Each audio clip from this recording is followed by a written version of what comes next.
उसको वो हमको पूछा निखिल और अखिल में क्या डिफरेंस है? निखिल क्या है? हम बोले वही अखिल। अखिल नहीं है ऐसा? निखिल का अखिल ही होता है ना, है ना? हम तो व्याकरण से नहीं बोलते, वोक्यूबुलरी से नहीं बोलते, शब्दकोश से नहीं बोलते, हम नहीं है। और ये प्रकाश की भाषा है, महाचिदाकाश लैंग्वेज है। ये समझ में क्यों नहीं आएगी?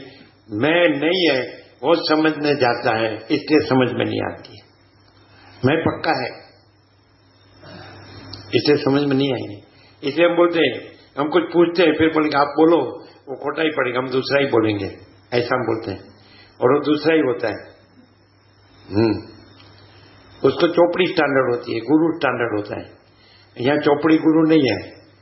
महाचिदाकाश स्वयं प्रकाश, संपूर्ण प्रकाश, परम चिदाकाश, परम ज्योति अखंड। मैं इसको मानता हूं, तो वो बोलता है मैं इसको मानता हूं, तो वो उसको नहीं मानता है, वो मैं को मानता है। नहीं समझाते? सब में द्वैत है, और द्वैत में भी दो है ना, जो मन लो कोई ऐसा कहे मैं शिव को मानता हूं या मैं शक्ति को मानता हूं, तो वो द्वैत में भी शिव को नहीं मानता है, वो मैं को मानता है। शक्ति को नहीं मानता है, वो मैं को मानता है। किसके लिए? याज्ञवल्क्य ने मैत्रेय को क्या कहा? सब आत्मा के लिए, किसी कुछ भी चाहते हैं तो आत्मा के लिए चाहते हैं, समझ में? इसलिए आत्मा ही परम प्रेमास्पद है, प्रेम का विषय है। किसके लिए चाहते हैं?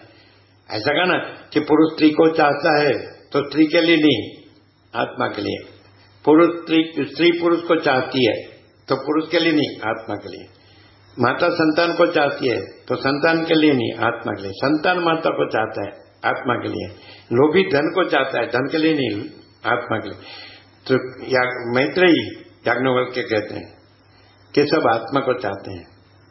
तो मैं शिव को चाहता हूं या ईश्वर को चाहता हूं? तो आत्मा को चाहता हूं। लेकिन गफलत कहां होती है? वो मैं निकाल दे तो वही शिव है, माने आत्मा है, वही शिव है। मैं शक्ति को चाहता हूं तो किसके लिए? आत्मा के लिए। तो वो मैं है, इसलिए आत्मा में मैं और शक्ति का द्वैत है, और शक्ति को मैं के लिए चाहता है, आत्मा के लिए नहीं, क्योंकि सकम होता है। देह का, स्त्री पुरुष का, प्रजा का, घर का, धन का, मान बढ़ाई का, पद प्रतिष्ठा का, देखा देखी चढ़सा चढ़सी का। कोई किसी को मानता है तो माया के लिए मानता है, वो मैं है।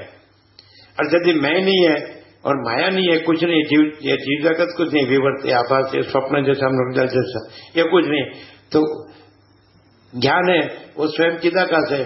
और दूसरा कोई मानने वाला अहम और मानने का विषय शिव या शक्ति है ही नहीं। ये मैं की कल्पना है, और ज्ञान में कोई कल्पना नहीं, ज्ञान कोई कल्पना नहीं है, ज्ञान चैतन्य है और चिदाकाश है। ये क्यों नहीं बोलते? मैं आप जैसे क्लियर बोलते हैं आंख पर, तो ऐसा हमको क्यों नहीं होता है? हमको कभी नहीं होगा, क्योंकि हमको पैसा और भोगो चाहिए,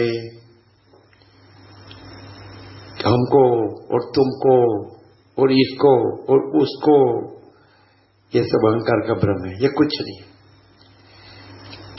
मैं ईश्वर को चाहता हूं, वो भी अहंकार का भ्रम है। तो चिदाकाश है, वहां तो ईश्वर समष्टि बड़ा जीव कल्पना है।